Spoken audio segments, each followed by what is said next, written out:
Welcome to your English class. Hope आप लोगों ने टेंसेस के जो चैप्टर्स हैं वो अच्छे से पढ़ लिए होंगे, टेंसेस अच्छे से समझ लिए होंगे।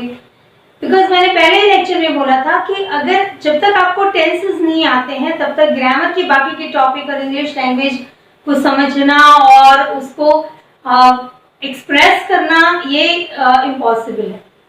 ठीक है, तो अब टेंसेस को अच्छी तरह से समझने के बाद हम नेक्स्ट टॉपिक कर रहे हैं ग्रामर का, वो है हमारा voices, active voice and passive voice.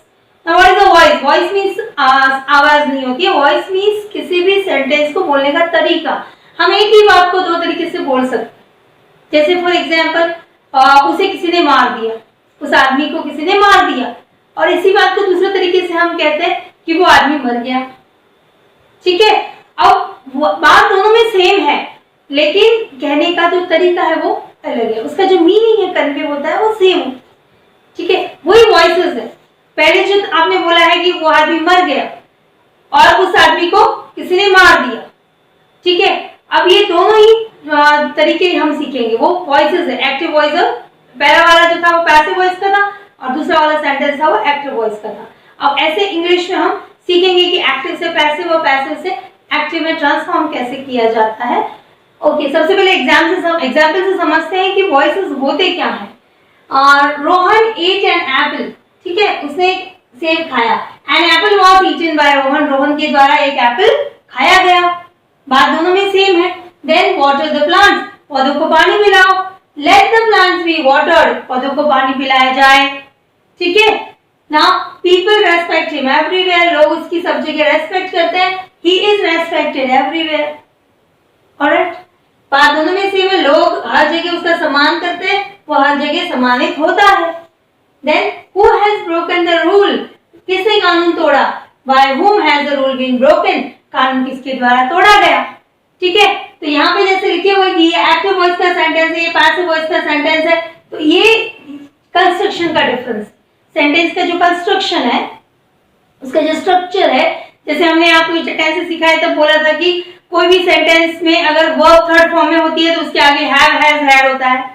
अब आप में से कुछ इंटेलिजेंट बच्चे हैं, उनको पता होगा कि कभी कभी ऐसा होता है कि थर्ड फॉर्म में वर्ब होने के बाद भी उसके आगे हैज, हैव, हैड नहीं होते, कोई और वर्ब होता है, इज ब्रोकन। ठीक है, जैसे यहाँ पे है वॉज ईटन, तो ये थर्ड फॉर्म है लेकिन इसके आगे हैज, हैव, हैड नहीं है क्योंकि ये पैसिव वॉइस में है। जो हमने स्ट्रक्चर्स पढ़े थे डिक्लेरेटिव सेंटेंस के और इंट्रोगेटिव सेंटेंस के, वो एक्टिव वॉइस के थे। ठीक है, उसको जो दूसरे तरीके से बोला जाता है पैसिव वॉइस में, तब ये कंस्ट्रक्शन चेंज हो जाता है, वही हमको सीखना है। ठीक है, we will see the steps. First you take the screenshot of these examples. Yes, so these are some basic rules and some important points which we have to bear in mind while transforming from active to passive, or if you want you can change from passive to active. These are the first, what are the rules? First is find the SVO. Now what is the SVO? S stands for subject, V for verb and O for object. अब एक चीज आपको बता दें कि जो sentence होते हैं उसमें सेंटेंस, जैसे हमने जब टेंसेस पढ़े थे तो हमने क्या बोला था, डिक्लेरेटिव का स्ट्रक्चर क्या था, subject, verb and the remaining part of the sentence. तो उसमें ऑब्जेक्ट हो भी सकता है, नहीं भी हो सकता है। ठीक है, दो तरह के सेंटेंस होते हैं, जैसे ऑब्जेक्ट के साथ हो सकता है, या ऑब्जेक्ट नहीं हो तो कॉम्प्लीमेंट हो सकता है, या दोनों ही हो सकते हैं, दोनों ही नहीं हो सकते। लेकिन एक्टिव से पैसिव या पैसिव से एक्टिव उन्हीं सेंटेंसेस का होता है जिनमें ऑब्जेक्ट होता है। ठीक है, तो इसलिए आपको हर बार ऑब्जेक्ट मिलेगा उस सेंटेंस में अगर आपको एक्टिव से पैसिव में चेंज करना है। तो सब्जेक्ट सबसे पहला स्टेप आपका रहेगा, जब भी आपको सेंटेंस एक्टिव से पैसिव में कन्वर्ट करना है, पहले आपको सब्जेक्ट, वर्ब और ऑब्जेक्ट को रिकॉग्नाइज करना है, फाइंड करना है। ठीक है, अब सब्जेक्ट तो हम पता है कि सब्जेक्ट क्या है, जिसके बारे में सेंटेंस होता है, जो मेन थिंग होती है, जिसके बारे में वो सेंटेंस होता है, वही सब्जेक्ट होता है।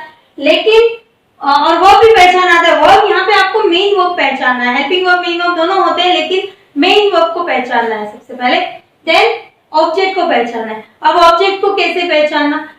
ऑब्जेक्ट को पहचानने के लिए हमको दो क्वेश्चन पूछने पड़ते हैं। फर्स्ट क्वेश्चन है वर्ब प्लस व्हाट। ओके, ये क्वेश्चन पूछने से जो आंसर मिलेगा वो ऑब्जेक्ट रहेगा। यानी उसने खाया, क्या खाया, what he ate an apple, तो एप्पल ऑब्जेक्ट है, ठीक है। उसने उसे क्या बुलाया, ए फूल, मूर्ख बुलाया, तो वो ऑब्जेक्ट है, फूल ऑब्जेक्ट है, ठीक है। तो क्या का जवाब जो आपको देते हैं वो ऑब्जेक्ट हो गया, ठीक है। एक और वर्ब के साथ क्या का जो आंसर देंगे वो ऑब्जेक्ट होंगे।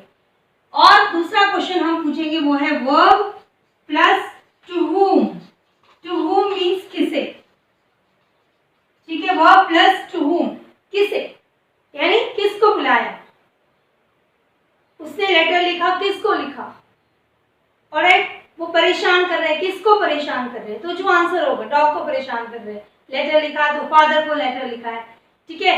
अब ये जो आपके इसके जो आंसर्स होते हैं वो जनरली थिंग्स होते हैं, चीजें होती है या एक्शंस होते हैं, जैसे खाया तो क्या खाया, ठीक है। और उसने पूछा तो क्या पूछा, क्वेश्चन पूछा, ऑलराइट। उसे पसंद है तो क्या पसंद है, स्विमिंग पसंद है, तो वो एक्शन का नाम है। यानी ये ज्यादातर एक्शंस के नाम होते हैं या कोई थिंग्स के नाम होते हैं, ठीक है। सो ये और ये जो इसके जो आंसर्स होते हैं वो या तो कोई लिविंग बीइंग्स होते हैं, इंसान होते हैं या एनिमल्स होते हैं। बच्चे छेड़ रहे हैं, होम किसे छेड़ रहे हैं, तो डॉग को छेड़ रहे हैं, ठीक है। उसने बुलाया, किसको बुलाया, मुझे बुलाया, ऑलराइट। इसके जो आंसर्स होते हैं वो हमेशा नाउन ही रहते हैं, इनके आपको जो आंसर्स मिलेंगे वो नाउन में मिलेंगे, और इसके जो आंसर्स मिलेंगे वो या तो नाउन में होंगे या प्रोनाउन में होंगे, ठीक है।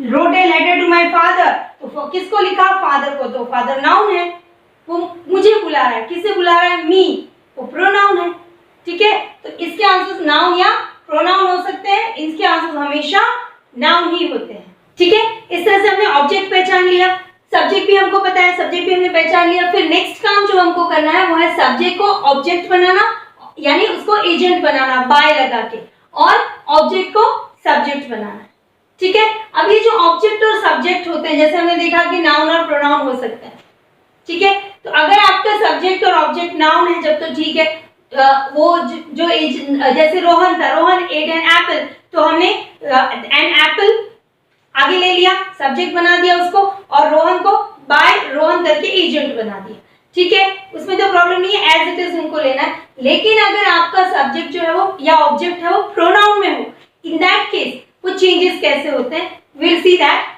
देख, अगर वो प्रोनाउंस है, suppose it your subject and object are pronouns. अब प्रोनाउंस में कैसे चेंज आते हैं, जब हम एक्टिव से पैसिव करते हैं, ओके। सपोज योर, ये दीज आर सब्जेक्टिव प्रोनाउंस, ये सब्जेक्टिव प्रोनाउन है और ये ऑब्जेक्टिव प्रोनाउंस है। Now suppose your subjective pronoun is I, अब उसको आपको ऑब्जेक्ट बनाना है, वो मी हो जाए, ठीक है। अगर आपका सब्जेक्टिव प्रोनाउन वी है तो वो अस हो जाएगा, यू है एज इट इज रहेगा, यू ही रहेगा, alright. Then if it is he तो वो हिम हो जाएगा, शी हर हो जाएगा, दे अगर इट है तो इट ही रहेगा, और अगर दे है वो देम हो जाएगा, ठीक है। कभी कभी क्वेश्चन वर्ड्स होते हैं जिसमें सब्जेक्ट हमको पता है, हु और व्हाट भी सब्जेक्ट बताते हैं, कभी हु तो हमेशा सब्जेक्ट बताता है, सब्जेक्ट को पूछता है, और व्हाट भी कभी कभी सब्जेक्ट को पूछता है। इन दैट केस यहाँ पे हु का बाय हुम हो जाता है, इन सब के आगे बाय लगता है। जब ये ऑब्जेक्ट बन जाएंगे, ये एजेंट बन जाएंगे, इसलिए इन सब के आगे बाय लगेगा, तो हु भी बाय हुम हो जाएगा, व्हाट भी कभी कभी बाय व्हाट होता है, ठीक है। तो व्हाट ही रहेगा, लेकिन हु का हुम लगेगा, हुम हो जाएगा, आगे बाय लगेगा, ठीक है। What troubles you a lot, by what are you troubled a lot, like this. तो ये चेंज होते हैं प्रोनाउंस में, जब हम सब्जेक्ट से उसको ऑब्जेक्ट बनाते हैं या ऑब्जेक्ट से सब्जेक्ट बनाते हैं, ठीक है, right. Now next step is use third form of the main verb. Passive में मेन वर्ब हमेशा थर्ड फॉर्म में आता है, it's always in the third form, ठीक है। इसलिए कभी कभी हम सेंटेंस में, जैसे हमने टेंसेस पढ़े तो हमने पढ़ा था कि थर्ड फॉर्म के आगे हमेशा हैव हैज आता है, लेकिन कुछ इंटेलिजेंट बच्चे होते हैं नोट करते हैं कि कभी कभी थर्ड फॉर्म के आगे इज भी लिखा हुआ है, है ना, was भी लिखा हुआ है, तो वो क्यों है? In that case that sentence is of the passive words, ठीक है, क्योंकि पैसिव का रूल है थर्ड फॉर्म, पैसिव का रूल है कि थर्ड फॉर्म हम इसमें मेन वर्ब हमेशा थर्ड फॉर्म है। तो आपका जो वर्ब फॉर्म है, जो भी वर्ब फॉर्म हो, आईएनजी फॉर्म हो या सेकेंड फॉर्म हो या थर्ड फॉर्म हो, उसको फिर से आपको थर्ड फॉर्म में लेना है। तो क्या टेंस चेंज हो जाएगा पैसिव में? No, tense does not change, tense change नहीं होता है। कैसे? तो उसका जो ओरिजिनल फॉर्म होती है मेन वर्ब की, वो चली जाती है बी में, दैट गोज इनटू बी, ठीक है। हमने बी की फॉर्म्स पढ़ी थी, टेंसेस जब पढ़े थे तो आपको याद भी होगी बी की फॉर्म्स। ये बी की फॉर्म्स है, फर्स्ट फॉर्म, सारे वर्ब्स की 5 फॉर्म्स होती है, first form, second form, third form, fourth form and fifth form, ठीक है। बी की फर्स्ट फॉर्म क्या थी? इज मार, सेकेंड फॉर्म थी was were, थर्ड फॉर्म थी being, फोर्थ फॉर्म थी being और फिफ्थ फॉर्म जो इंफिनिटिव फॉर्म है वो थी to be। यानी वर्ब आपको जो मेन वर्ब की जो फॉर्म दी हुई है वो फॉर्म आपको बी में लेनी है, क्योंकि मेन वर्ब तो आपका थर्ड फॉर्म में चला गया। तो टेंस बताने के लिए जो मेन वर्ब की फॉर्म होती है वो बी में चली जाती है। ये सारे स्टेप्स है। इन शॉर्ट ये स्टेप्स इस तरह से है, आपको पहले सब्जेक्ट फिर मेन वर्ब पहचानना है और ऑब्जेक्ट पहचानना है, ठीक है। ये पहचानने के बाद ये एक्टिव है और ये पैसिव में आपको क्या करना है? ऑब्जेक्ट को सब्जेक्ट बना देना है, सब्जेक्ट को एजेंट बना देना है, यानी ऑब्जेक्ट, ये ऐसे चेंज हो जाएगा। Alright, this will become subject and this will become agent और ऑब्जेक्ट। मेन वर्ब में क्या चेंज होगा? तो मेन वर्ब जो है that will go in the third form, main verb will go in the third form, ये third form में चला जाएगा। Main verb will go in the third form और इसकी जो ओरिजिनल फॉर्म है that will go in the be form, ठीक है। मेन वर्ब जाएगा थर्ड फॉर्म में और इसकी फॉर्म आ जाएगी बी में, ठीक है। ये शॉर्ट में 4 स्टेप्स है। सब्जेक्ट को ऑब्जेक्ट बना दीजिए, ऑब्जेक्ट को सब्जेक्ट बना दीजिए, देन मेन वर्ब को थर्ड फॉर्म में ले लीजिए और मेन वर्ब की फॉर्म जो है वो बी में चली जाती है। That is the these are the changes which you have to do, ठीक है। नाउ ये जो हम एक्टिव से पैसिव करते हैं, तो डिक्लेरेटिव सेंटेंसेस के भी एक्टिव टू पैसिव होते हैं और इंपेरेटिव के भी होते हैं, इंटरोगेटिव के भी होते हैं, ठीक है।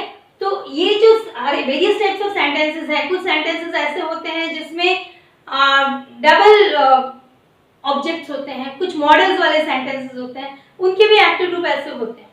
We will learn how to make these active to passive, but that we'll do in the next videos. अब इसमें आपके जो भी इस वीडियोस में आपको एग्जांपल्स बताए और सारे स्टेप्स बताए, क्या चेंजेस होते हैं बताए। You take the screenshot, read them, learn them, and then we will go to change. We will go to next video and we will see how various types of sentences are changed from active to passive. Till then.